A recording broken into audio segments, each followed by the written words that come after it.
వ్యక్తిగత దూషణలు చేయడానికి ప్రెస్ మీట్ పెట్టాడు. మళ్ళీ ఇప్పుడేమో రోజుకి గంటన్నర ప్రెస్ మీట్ పెడుతున్నాడు. ఆయన మానసిక స్థితి ఎట్లాంటిది అనేది అర్థం చేసుకోవడానికి మనకి ఇవన్నీ ఉపయోగపడతాయి.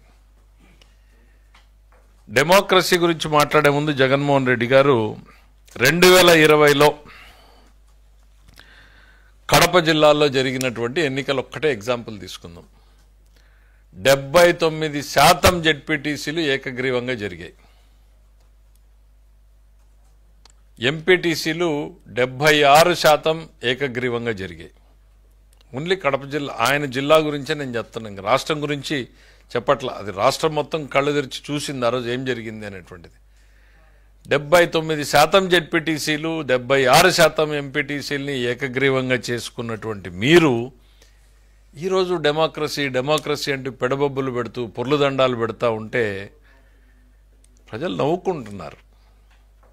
మీరు డెమోక్రసీ గురించి మాట్లాడితే దయ్యాలు వేదాలు వల్లించినట్టు అవుతా ఉంది. ఇది ఈ ఎన్నికలకి స్టేట్ ఎలక్షన్ కమిషనర్ ఎవరు? మీరు నియమించిన వ్యక్తే. ఏదో కొత్తగా వచ్చి ఎవరినో అక్కడ పెట్టి లాస్ట్ టైం అంటే ఏదేదో మాట్లాడారు. ఎవరు లేదే, సేమ్ పర్సన్. మీరు నియమించిన వ్యక్తుల మీద కూడా మీకు నమ్మకం లేదా? అఫ్కోర్స్ ఆ అవకాశం ఉంది. ఎందుకనంటే తల్లిని చెల్లిని కూడా నమ్మేటువంటి పరిస్థితుల్లో లేనప్పుడు ఇక మీరు నియమించిన వ్యక్తుల్ని మీరు ఏమాత్రం నమ్ముతారు? నమ్మరు. అది మీ క్యాడర్ తెలుసుకోవాలి. మీరు ఎవరిని నమ్మరు అనేటువంటిది మీ క్యాడరు, మీ లీడర్లు తెలుసుకుంటే మంచిది. వాళ్ళ భవిష్యత్తు అన్న బాగుంటుంది. 30 సంవత్సరాల తర్వాత, దాదాపు 40 సంవత్సరాల తర్వాత పులివెందల్లో డెమోక్రటిక్గా ఎన్నికలు జరిగాయి. దానికి బెస్ట్ ఎగ్జాంపుల్ 11 మంది నామినేషన్లు వేశారు. ఒకరు కాదు, ఇద్దరు కాదు, 11 మంది నామినేషన్లు వేశారు. మీరు నిజంగా ఫోర్స్ చేయాలి అనుకుంటే మీలాగా ఏకగ్రీవం చేసి ఉండొచ్చు, లేదు ఇతరులు వేయకుండా ఆపుండొచ్చు. 11 మంది నామినేషన్లు వేశారు అనంటేనే ఎన్నికలు ఎంత స్వేచ్ఛగా జరుగుతాయన్నటువంటి నమ్మకం కలిగిందో ఆ క్యాండిడేట్లు పోటీ పడ్డం చూస్తేనే అర్థమవుతుంది. మీరు ఇంకా ఏదో మాట్లాడుతున్నారు, డీటెయిల్స్ ఇవాళ కడపలో కూర్చుని మా వాళ్ళు అక్కడి నుంచి డీటెయిల్స్తో సహా ప్రెస్ మీట్ పెడుతున్నారు. జగన్మోహన్ రెడ్డి గారు చెప్పిన దాని మీద ఏంటి, పోలింగ్ బూతుల్లో ఏజెంట్లే లేరు అని. అంటే ఎంత కాన్ఫ్లిక్టింగ్గా మాట్లాడతారంటే 11 మందికి ఒక్కొక్కరికి ఇద్దరిని ఇచ్చారు ఏజెంట్లు. ఒకరు ఏజెంటు, ఒక రిలీవింగ్ ఏజెంట్ ఇస్తే అందరూ బూతుల్లో ఉన్నారు. ఒకటో ఇద్దరు మీ దగ్గర మీ వాళ్ళు ఎవరైనా ఉండకూడదు, ఈ అవమానం చూడలేమని ఏమన్నా వెళ్ళిపోయారా మాకైతే తెలీదు. మీకు ఒక లైవ్ ఇన్సిడెంట్ మీరే చూపించుకున్నారు కదా, పోలింగ్ బూత్లో తెలుగుదేశం మన వైసీపీ ఏజెంట్ మీద దాడి జరుగుతోంది అని. మరి లేని ఏజెంట్ని ఎట్లా కొట్టారు తెలుగుదేశం వాళ్ళు? అతను రిగ్గింగ్ చేయబోతే యథావిధిగా పాత సంస్కృతాయం ప్రకారము అడ్డుకున్నారు అక్కడ ఉన్నటువంటి ప్రజలు. మీరు దాన్ని కూడా కన్వర్ట్ చేసి కొడుతున్నారు అన్నారు. ఇవాళేమో ఏజెంట్లే లేరు అంటున్నారు.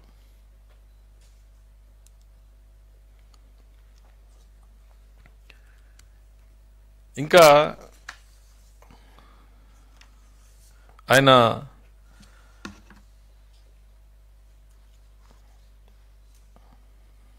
వాళ్ళ పార్టీకి సంబంధించినటువంటి ఒక 2-3 పోలింగ్ బూతుల్లో మాకు నమ్మకం జరగలేదు, ఎన్నికలు సరిగ్గా జరగలేదన్న నమ్మకం అని అంటే వాటికి రీపోలింగ్ కూడా ఇచ్చింది ఎన్నికల కమిషన్.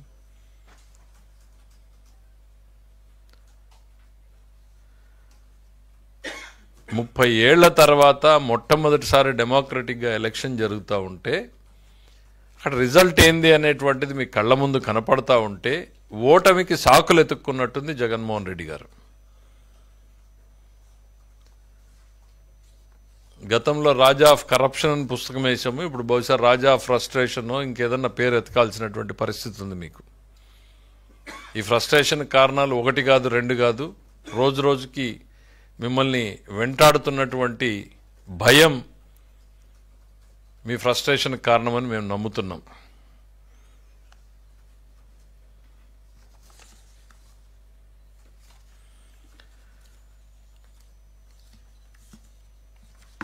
ఆయన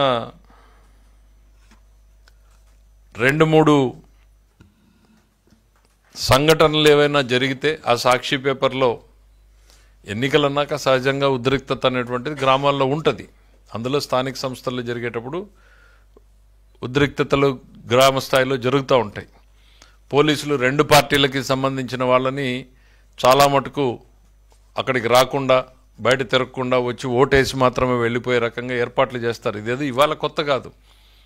లోకల్ బాడీ ఎలక్షన్స్లో మోస్ట్ కామన్ థింగ్. దానికోసం అవినాష్ రెడ్డి గారిని తీసుకెళ్తే దానికి ఏదో విపరీతమైన ప్రచారం.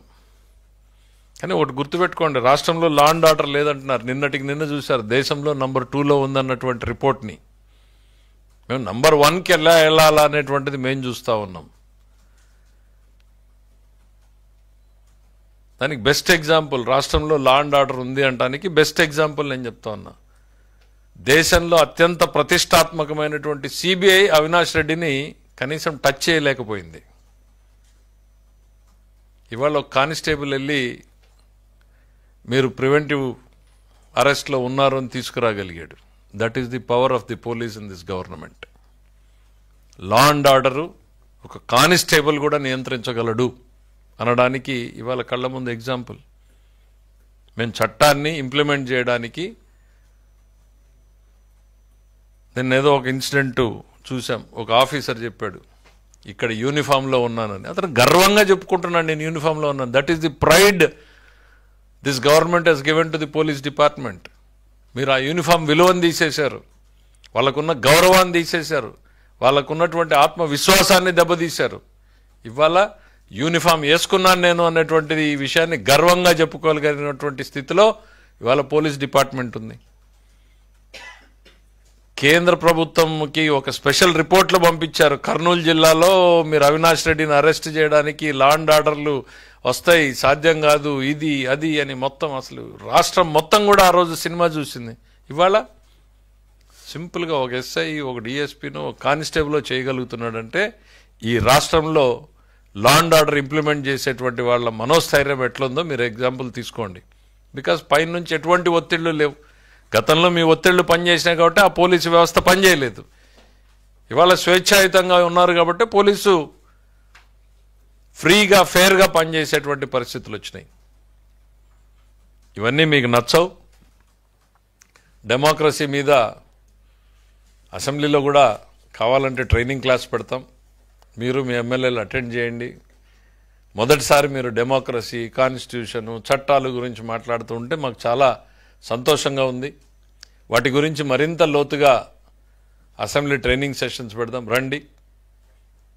అసలు ఎన్నికలు ఎట్లా జరుగుతాయనేటువంటిది మొట్టమొదటిసారి పులివెందుల ప్రజలు చూశారు. ఇంత స్వేచ్ఛగా ఎన్నికలు జరిగినందుకు వాళ్ళు పండగ చేసుకుంటున్నారు. మీకు ఇబ్బందికరంగా ఉండొచ్చు, మీ పునాదులు కదులుతూ ఉండొచ్చు. మీరు ఇన్ని సంవత్సరాలుగా అక్కడ భయం అనేటువంటి దాన్ని ఏదైతే నిర్మించారో ఆ భయంని ఇవాళ పోలీసు వ్యవస్థ కావచ్చు, స్వేచ్ఛాయుత ఎన్నికల సంఘం కావచ్చు, ఆ భయాన్ని పారదోలి స్వేచ్ఛాయుతంగా ఎన్నికలు జరిపేటువంటిది వచ్చినప్పుడు భయం మీకు మొదలైంది. ఇప్పుడు ప్రజలకు భయం పోయింది, భయం మీకు మొదలైంది అనేటువంటిది జగన్మోహన్ రెడ్డి గారికి తెలియజేస్తున్నాం. ఇక గత 3 నెలల నుంచి మీ ప్రవర్తన చూస్తూనే ఉన్నాం. ఎంతసేపు ఉన్నా రెచ్చగొట్టాలి, క్యాడర్ని రెచ్చగొట్టడమో, రైతుల్ని రెచ్చగొట్టడమో, ఇట్లా రకరకాలుగా చేస్తూ ఉన్నారు. మీరు పీక్ ఆఫ్ ఫ్రస్ట్రేషన్లో ఉన్నట్టున్నారు. మీరు ప్రజల తరఫున పులివెందల్లో పోయి పనిచేయాలి అనేటువంటిది మర్చిపోయినట్టున్నారు. పులివెందల్లో తక్కువ, బెంగళూరులో ఎక్కువ ఉంటున్నారు. కాబట్టి ఇవాళ ప్రజలు స్వేచ్ఛాయుతంగా తీసుకుని రేపు రాబోతుంది నిర్ణయం యాక్సెప్ట్ చేయండి. రేపు 11 మందిని ఇచ్చారు, దాన్ని ఇంకా మీరు యాక్సెప్ట్ చేయలేదు. ఆ 11 మందికి ఇచ్చినటువంటి తీర్పునే మీరు ఇంకా యాక్సెప్ట్ చేయలేదు. రేపొద్దున వచ్చేటువంటి తీర్పుల్ని కూడా యాక్సెప్ట్ చేయడానికి మానసికంగా సిద్ధపడండి జగన్మోహన్ రెడ్డి గారు. ప్రజలు స్వేచ్ఛగా తీసుకున్న నిర్ణయం ఏమొచ్చినా కూడా డెమోక్రసీలో దే ఆర్ ది లీడర్స్.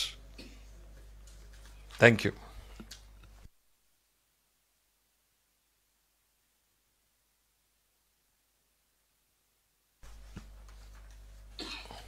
ఆడలేక మధ్యలో ఓడు అన్నట్టు ఇవాళ వాళ్ళు అక్కడ పర్ఫామ్ చేయలేకపోతున్నారు. దానికి పోలీసుల్ని బ్లేమ్ చేయడం ఎందుకు? ఓటమికి కారణాలు ఎత్తుక్కోవడం కాదా ఇది? మరి మా రామ్ గోపాల్ రెడ్డిని కూడా అరెస్ట్ చేశారు కదా, మా లీడరే కదా, మా ఎమ్మెల్సీ కదా, మా లీడర్లను కూడా డిటైన్ చేశారు కదా. ఇది సహజం. లా అండ్ ఆర్డర్ కోసం పోలీసులు ఇరుపక్షాలని డిటైన్ చేస్తారు. ఎవరు ఓటేయాలో వాళ్ళని మాత్రమే వెళ్ళి ఓటేసేటువంటి పరిస్థితి పెడతారు తప్ప ఇంకా బియాండ్ దట్ పోలీసులు ఏమీ పాత్ర చేయలేదు కదా అక్కడ. అంటే మీరు మొన్నటిదాకా అదొక శత్రు దుర్భేద్యమైనటువంటి అన్నట్టుగా అక్కడికి ఎవరు పోలీసులు కానీ, ఎందుకనంటే మనం బాబాయ్ కేసులో చూసాం పోలీసులు ఏ రకంగా వ్యవహరించేలా చేశారు అనేటువంటిది. ఇవాళ మొదటిసారి పోలీసులు పోలీసింగ్ చేస్తున్నారు అక్కడ. అది మీకు నచ్చట్లేదు, కానీ ప్రజలకు నచ్చుతుంది, అక్కడ ఉన్నటువంటి ప్రజలకు నచ్చుతూ ఉంది. స్వేచ్ఛా వాయువులు పీల్చుకుంటున్నారు. ఈ రాష్ట్రం ఎట్లా అయితే స్వేచ్ఛగా ఉందో పులివెందల్లో కూడా స్వేచ్ఛా వాయువులు ప్రజలు పీల్చుకుంటున్నారు, వాళ్ళు ఎంజాయ్ చేస్తున్నారు, పండగ చేస్తున్నారు.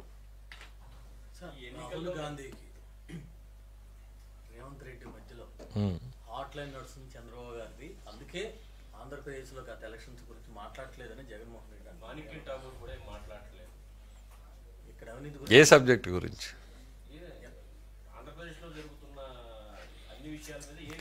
కాదు, దొంగ ఓట్ల గురించి రాహుల్ గాంధీతో తెలుగుదేశం పార్టీ. జగన్మోహన్ రెడ్డి గారికి ఎట్లాంటి ఆలోచనలు వస్తాయో నాకు నవ్వు వస్తుంది. అరే, భారతదేశంలో ఓట్ల చోరీ, దొంగ ఓట్లకి మూలం ఎక్కడయ్యా? కేర్ ఆఫ్ వైఎస్ఆర్సీపీ కదా, జగన్మోహన్ రెడ్డి కదా. 5 ఏళ్లలో నువ్వు చేసినటువంటి అరాచకాలకు చివరికి ఏం జరిగింది? మా ఉరవకొండలోనే మొదలైంది కదా. 10,000 ఓట్లను తొలగించాలని మీరు పిటిషన్ పెట్టలేదా? తొలగించింది సిద్ధం కాదా? దాని మీద సెంట్రల్ గవర్నమెంట్ కేంద్ర ఎన్నికల సంఘం నుంచి ఓ కార్యదర్శి వచ్చి బిఎల్ఓలకు సస్పెండ్ చేసి తర్వాత 2 జెడ్పీసీఈఓల్ని సస్పెండ్ చేసింది మర్చిపోయారా? విశాఖపట్నం మర్చిపోయారా? మా పర్చూరు మర్చిపోయారా? తిరుపతి మర్చిపోయారా? దొంగ ఓట్లు, దొంగ ఓట్లకి, ఓట్ల చోరీకి, ఓట్ల తొలగింపుకి పునాదులు మీరే. ఇంక రాహుల్ గాంధీ ఏం మాట్లాడతాడు పాపమైన? లేని సబ్జెక్టు, ఆ సబ్జెక్టుకి కర్త కర్మ క్రియ మీరే. ఈ సంవత్సరంలో ఒక ఓటు పెరిగిందో ఒక ఓటు తగ్గిందో మేమైతే చూసుకునే పరిస్థితిలో లేం. ఎందుకంటే మేము ప్రజల్ని నమ్ముకున్నాం, ఈ దొంగ ఓట్ల కార్యక్రమాల్ని నమ్ముకోలేదు. మేము ప్రజల్ని నమ్ముకున్నాం, మీరేమో దొంగ ఓట్ల కార్యక్రమాన్ని నమ్ముకున్నారు. ఎన్నికల సంఘంలో చావు దెబ్బతిన్నారు. గతంలో 2 ఆఫీసర్లను సస్పెండ్ చేసింది. ఈ రోజు వరకు కూడా వాళ్ళకి పోస్టింగ్లు లేవు. మేమే అయ్యా కనికరించండి, ఇంకేదో తప్పులు చేశారు, అయిపోయింది, బుద్ధి వచ్చి ఉంటుందిలే, 2 ఏళ్ళు 3 ఏళ్ళు అయిందని చెప్పాల్సిన పరిస్థితికి మేమే వచ్చాం. దొంగ ఓట్లకి ఈ దేశంలో మూలం ఎవరు అనంటే మీరు బహుశా మీరే హాట్ లైన్లో రాహుల్ గాంధీకి నేర్పించినట్టున్నారు. నేను ఇక్కడ చేశాను, కాకపోతే కొంచెం తెలుగుదేశం పార్టీ యాక్టివ్గా ఉండడంతో ఫెయిల్ అయింది, అక్కడ కూడా జరుగుతున్నాయి చూసుకోవాలి, చేస్తుంటారు అనేటువంటిది ఏదో నేర్పించినట్టున్నావు తప్ప మాకు ఎవరితోనూ ఉండాల్సిన పని లేదు. ఈరోజు కేంద్ర ప్రభుత్వంలో ఎన్డీఏ కూటమిలో బలమైన భాగస్వామిగా ఉన్నాం, నమ్మకమైన భాగస్వామిగా ఉన్నాం. ఈ రాష్ట్ర అభివృద్ధి కోసం ఎన్డీఏ కూడా బ్రహ్మాండమైనటువంటి సపోర్ట్ చేస్తూ ఉంది. కాంగ్రెస్ వ్యతిరేక పునాదుల మీద వచ్చినటువంటి పార్టీ మాది. దానికి ఇంత డొంక తిరుగుడు ఎందుకయ్యా రేవంత్ రెడ్డి గారు? అవును, ఆయన ఈ వాజ్ ఏ పార్టీ మెంబర్ ఒకప్పుడు. మరి మీరు కేసీఆర్ గారు మీరు అవ్యాజ్యమైన ప్రేమలు కనపరుచుకున్నారు కదా, మీ కౌగిలింతలు ఏమైపోయినాయి? మీ ప్రేమలు ఏమైపోయినాయి? మీ లావాదేవీలు ఏమైపోయినాయి? ఎన్నికల్లో ఒకరికొకరు ఇచ్చిపుచ్చుకునేటువంటివి ఏమైపోయినాయి? గిఫ్ట్లు, రిటర్న్ గిఫ్ట్ల గురించి మీరిద్దరూ మాట్లాడారు కదా, బహిరంగంగానే మీ సంబంధాలు చెప్పుకున్నారు కదా.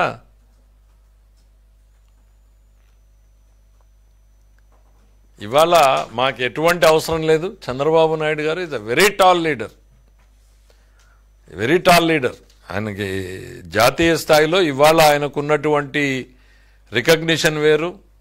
నీలాగా ఈ చిల్లర ఓట్ల గురించో వాటి గురించో ఆలోచన చేయాల్సినటువంటివి, ఈ చీకటి వ్యవహారాలు చేయాల్సినటువంటి అవసరాలు చంద్రబాబు నాయుడు గారికి లేవు. Thank you.